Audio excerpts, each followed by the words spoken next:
আজ 25শে বৈশাখ চলে আসলাম বিশ্বকবি রবীন্দ্রনাথ ঠাকুরের জন্মদিনে জোড়াসাঁকোতে, যেখানে তিনি জন্মগ্রহণ করেন এবং এই বাড়িতেই তিনি দেহ রাখেন।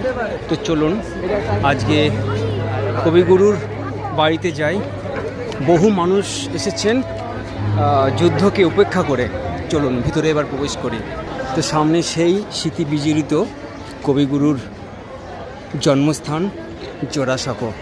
চলুন কবিগুরুর মূর্তির যে মালা দিচ্ছে সেখানে যাব। অসাধারণভাবে এই বাড়িটি তৈরি করেছিলেন দ্বারকানাথ ঠাকুর। আজও এই বাড়িটি পৃথিবীর মধ্যে অন্যতম বিশ্ববিখ্যাত। এই বাড়ি থেকে তিনি অনেক কিছু পদ্য, কবিতা, ছোট গল্প তিনি লিখে গেছেন। আর এই হচ্ছে কবিগুরুর মূর্তি।